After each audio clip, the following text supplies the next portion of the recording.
하가랴의 아들 느헤미야의 말이라. 아닥사스다 왕 제20년 기슬루월에 내가 수상궁에 있는데 내 형제들 가운데 하나인 하나니가 두어 사람과 함께 유다에서 내게 이르렀기로 내가 그 사로잡힘을 면하고 남아있는 유다와 예루살렘 사람들의 형편을 물은즉 그들이 내게 이르되 사로잡힘을 면하고 남아있는 자들이 그 지방 거기에서 큰 환난을 당하고 능력을 받으며 예루살렘 성은 허물어지고 성문들은 불탔다 하는지라.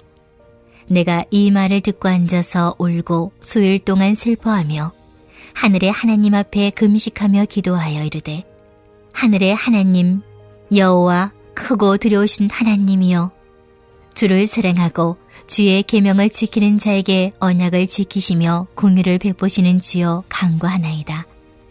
이제 종이 주의 종들인 이스라엘 자손을 위하여 주야로 기도하오며 우리 이스라엘 자손이 주께 범죄한 죄들을 자복하오니 주는 귀를 기울이시며 눈을 여시사 종의 기도를 들으시옵소서.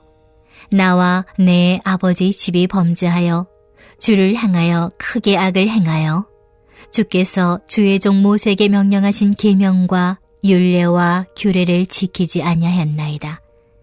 옛적에 주께서 주의 종 모세에게 명령하여 이르시되 만일 너희가 범죄하면 내가 너희를 여러 나라 가운데 흩을 것이요 만일 내게로 돌아와 내 계명을 지켜 행하면 너희 쫓긴 자가 하늘 끝에 있을지라도 내가 거기서부터 그들을 모아 내 이름을 두려고 택한 곳에 돌아오게 하리라 하신 말씀을 이제 청하건대 기억하옵소서.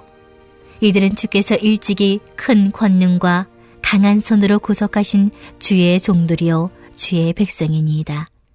주여 구하오니 귀를 기울이사 종의 기도와 주의 이름을 경외하기를 기뻐하는 종들의 기도를 들으시고 오늘 종이 형통하여 이 사람들 앞에서 은혜를 입게 하옵소서 하였나니 그때 내가 왕의 술관원이 되었느니라. 샬롬. 선물로 열어주신 이 하루도 주님과 동행하며 허락된 삶의 자리마다 행복한 믿음의 여정 이어가시기를 거룩하신 우리 주님의 이름으로 축복합니다. 오늘부터 9월 한 달 동안은 구약의 느헤미야서를 묵상합니다. 느헤미야라는 이름은 여호와께서 위로하신다라는 뜻입니다. 그런가 하면 느헤미야를 하가랴의 아들이라고 소개하는데 하가랴는 여호와를 기다린다라는 뜻입니다. 하가랴의 아들 느헤미야는 과연 하나님의 어떤 역사를 기다렸는지 또 하나님께서 느헤미야를 통해 어떤 위로를 주실지 기대하면서 하루하루 느헤미야와 함께 걸어보시기 바랍니다. 보다 유익한 묵상을 위해서 먼저 느헤미야서가 어떤 성경인지 또 그리고 그 배경이 되는 고대 근동 세계의 역사를 살펴보면 아수르 제국에 의해서 기원전 722년 북이스라엘이 먼저 멸망했고 또 이어서 바벨론 제국에 의해서 기원전 586년 남유다가 멸망하면서 이스라엘 백성들은 1차, 2차, 3차에 걸쳐서 포로로 끌려갔습니다. 그리고 바벨론 제국이 멸망하고 이어서 페르시아가 제국이 되고 그 제국이 그들을 다스리게 되는데 페르시아의 초대 왕이었던 고레스는 아수르, 바벨론 제국과는 달리 속국들에게 관대한 정책을 펼쳤습니다. 그래서 백성들은 다시 3차에 걸쳐서 고향 예루살렘으로 귀환하게 되는데 기원전 538년경 1차로 귀환한 백성들은 스룹바벨의 인도하에 성전을 재건하기에 이르렀고 또 기원전 458년경 2차로 귀환한 백성들은 에스라의 인도하에 무너졌던 예배를 다시 세우면서 신앙을 개혁했습니다. 그리고 마지막으로 기원전 445년경 느헤미야를 중심으로 귀환했던 백성들이 무너졌던 성벽을 재건하게 됩니다. 이처럼 느헤미야서는 바로 앞에 에스라서와 함께 바벨론 포로 이후에 예루살렘을 재건하는 과정에 함께 하셨던 하나님의 역사를 보여주는 성경입니다.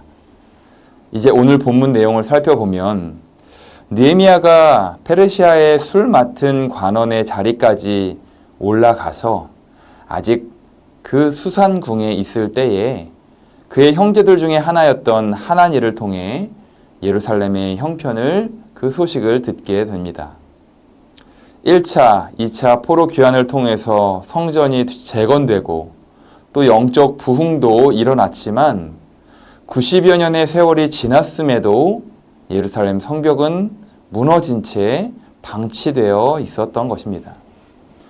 그로 인해 사로잡힘을 면한 자들과 또 귀환한 백성들 모두 강도나 들짐승들의 위협에 노출되어서 큰 환난과 능욕을 당하고 있었던 것이죠. 이렇게 고국의 형편을 들은 느헤미야는 수일 동안 크게 슬퍼합니다. 그는 동족의 아픔을 자신의 것으로 끌어안았던 것입니다. 그런데 그저 울며 앉아만 있지 않았고 자신이 할 수 있는 최선을 다해서 실행했습니다. 그것은 바로 하늘의 하나님 앞에 금식하며 집중적으로 기도했던 것입니다. 그는 약속을 지키시고 또 긍휼을 베푸시는 하나님을 찬양하며 기도를 시작합니다. 그리고 이스라엘이 지금 당하고 있는 고통이 그들의 백성의 죄 때문임을 하나님 앞에 겸손히 솔직하게 자백합니다. 모세를 통해 주신 그 율법을 지키지 않아서 그리고 경고대로 흩어짐을 당했고 긍휼의 약속을 따라 돌아왔음을 재차 하나님 앞에서 고백했던 것입니다. 그리고 구원은 오직 온전히 주님의 주권에 달려 있으니 약속과 긍휼을 따라 그 백성을 구원해 달라고 탄원하기에 이릅니다.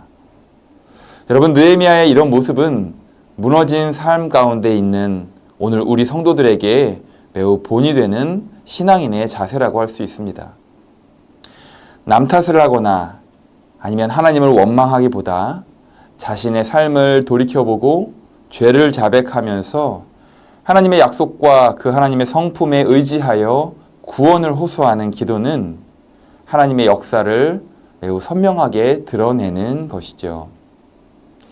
만약 오늘 우리 삶의 영역 가운데 영적으로 무너진 성벽이 있다면 돌이켜서 하나님께 긍휼을 구하며 기도하시기 바랍니다.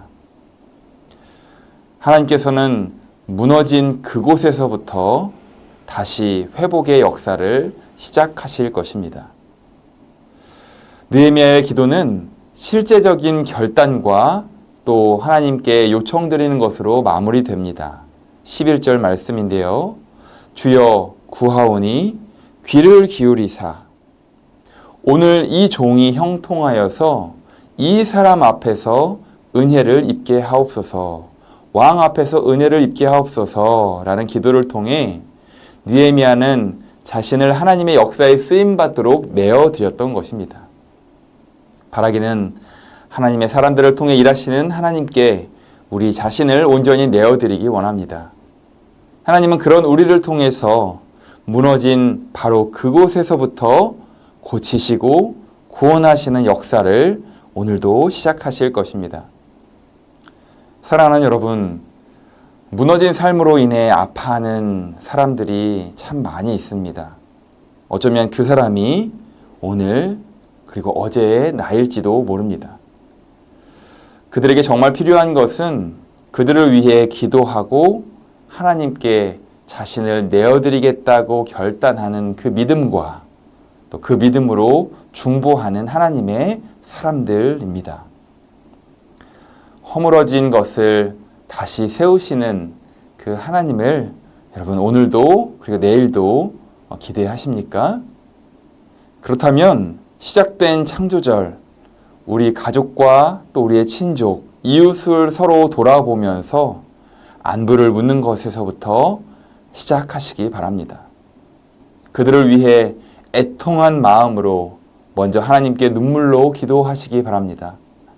그리고 우리 자신을 하나님이 이루실 긍휼의 선한 도구로 내어드리며 우리 삶에 무너진 성벽을 다시 세워가실 그 주님의 역사를 기대하는 거룩한 오늘 주일 하루 그리고 9월 한 달이 되기를 주님의 이름으로 간절히 축원합니다.